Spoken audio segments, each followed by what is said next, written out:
चलो भाई करते हैं कन्वर्स ऑफ बीपीटी। इससे पहले हम बीपीटी कर चुके हैं, जिसने वीडियो नहीं देखी है वो जाके देख ले, मोस्ट इंपॉर्टेंट वीडियो है। अब हम करते हैं कन्वर्स ऑफ बीपीटी। ये क्या है? कन्वर्स ऑफ बीपीटी, है ना। और बीपीटी को हम एक और नाम से जानते हैं जिसको बोलते हैं थेल्स थ्योरम। उसका क्या है? कन्वर्स है। जैसे कि बीपीटी में क्या था कि जब दो पैरेलल लाइंस थी तो हमें दो सेम रेशियो में डिवाइड करना था। अब यहां पर सेम रेशियो में दिया हुआ है, पैरेलल लाइंस प्रूफ करनी है। ठीक है बात। चलिए गिवन क्या है हमारे पास? गिवन क्या है भाई? बोला है if a line divides any two sides of a triangle in the same ratio, यानी कि सेम रेशियो में डिवाइडेड है, then the line is parallel to the third side. जो लाइन है ना, जिसने दो लाइंस को सेम रेशियो में डिवाइड कर दिया, जो ट्राइंगल की दो साइड्स है ना उनको सेम रेशियो में डिवाइड कर दिया जिस लाइन ने, वो थर्ड साइड, ट्राइंगल की थर्ड साइड के पैरेलल है, ये प्रूफ करना है।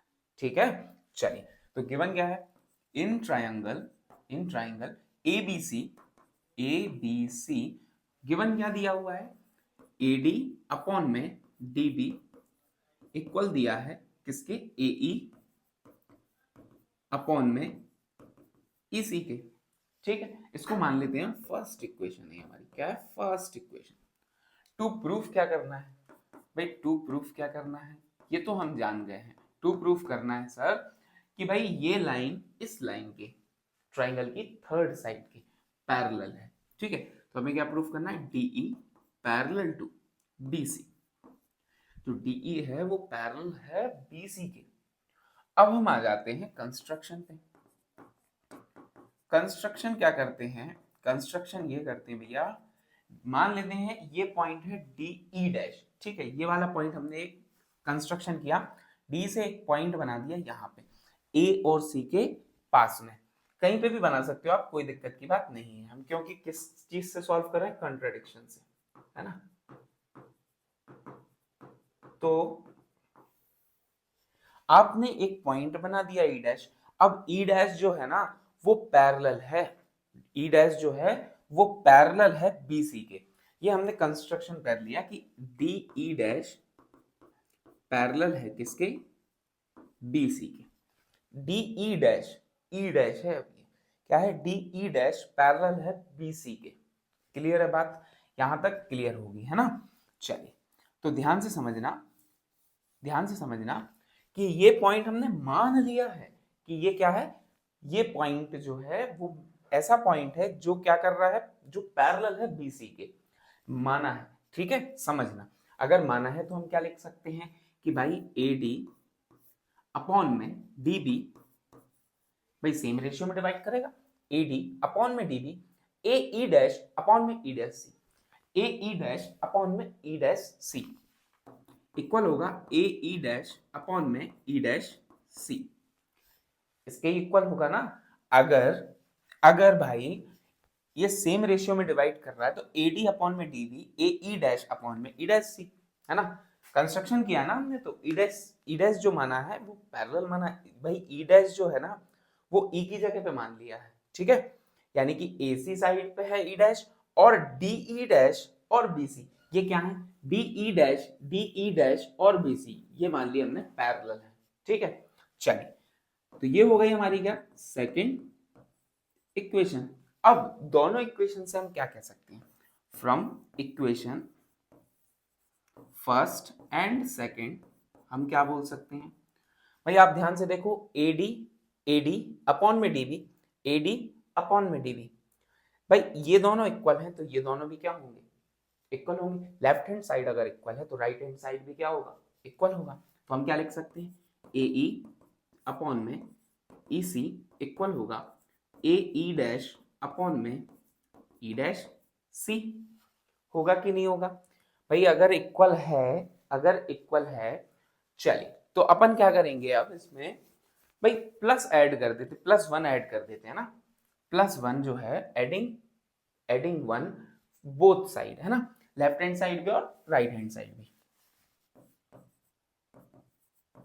एडिंग वन बोथ साइड्स, ठीक है। तो हम क्या करेंगे, ए ई अपॉन में E C plus one is equals to A E dash upon में E dash C plus one. जैसे ही प्लस वन ऐड करेंगे तो आप जानते हो कि हम जो भी आपका जो P अपॉन क्यू के फॉर्म में होता है, यानी कि फ्रैक्शन जो होता है, उसको हम ऐसे ही प्लस नहीं कर देते। हम क्या करेंगे, हम एलसीएम लेंगे। एलसीएम लेंगे तो ऑब्वियस सी बात है ई सी ही आएगा, इसमें ई डैश सी ही आएगा, तो इसका इधर पे मल्टीप्लाई हो जाएगा ना। तो हम क्या लिख देंगे इसको कि भाई ए ई प्लस ई सी अपॉन में E C is equal to A E dash plus E dash C upon में ई डैश सी। इतनी बात क्लियर है क्या? बिल्कुल। चलिए तो आगे बढ़ते हैं। अब ध्यान से समझना, अब ध्यान से समझना, ध्यान से समझना। ए ई प्लस ई सी, ए से लेके ई तक, ए से लेके ई तक और ई से लेके सी तक टोटल क्या हुआ सर? टोटल हुआ ए सी। तो हम क्या लिख देंगे यहाँ पे, यहाँ पे हम लिख देंगे ए सी अपॉन में ई सी चल रहा है इक्वल्स, इक्वल्स का साइन लगाएंगे ए ई डैश, ए ई डैश यानी कि यहां से लेके यहां तक, यहां से लेके यहां तक ए ई डैश, ए ई डैश, ठीक है इसको रफ कर देता हूं, ए ई डैश, ए ई डैश यहां तक और ई डैश सी, ई डैश से लेके सी तक, ई डैश से लेके सी तक टोटल कितना हो गया? ए सी हो गया सर। तो यहां पे भी क्या हुआ? ए सी अपॉन में ई डैश सी। आप ध्यान से देखो तो ए सी से ए सी कैंसिल हो जाएगा, ठीक है। क्या बचेगा हमारे पास? One upon E C equals one upon E dash C. Cross multiply होगा तो क्या बोल सकते हैं हम? E dash C is equals to E C. ये हमारे पास आ चुका है। अब एक बात बताओ, ई डैश सी और ई सी, ई डैश सी और ई सी ये तो सेम हो गए, इट मींस ये एक कॉन्ट्रडिक्शन था, यानी कि पॉइंट दूर नहीं है। अगर दूर होता तो इक्वल कैसे होता भाई? अगर दूर होता या पास होता तो इक्वल कैसे होता? इसका मतलब ये है कि एग्जैक्ट वो वहीं पर है, ये हमारे कॉन्ट्रडिक्शन की वजह से हुआ है। एग्जैक्ट वो उसी पर है, वही पॉइंट है, सेम पॉइंट है। यानी कि जो आपको दूर दिख रहा है ना, ये दूर माना था हमने और ये पास था, तो ये दूर नहीं है, ये उसी पॉइंट पर है। यानी कि क्या है, इसी को बोला जाता है कोइंसाइड है। पॉइंट क्या है? कोइंसाइड है। तो हम क्या लिख सकते हैं यहाँ पे? रीजन लिख सकते हैं कि बोथ आर कोइंसाइड। तो हम क्या बोल सकते हैं भैया? कोइंसाइड है। इट मींस वो ई डैश जो था वो ई ही था और ई ही जो है वो ई डैश था। इट मींस हमारा प्रूफ हो गया क्या कि D E parallel to B C. हम लिख सकते हैं ई डैश की जगह हम क्या लिख सकते हैं?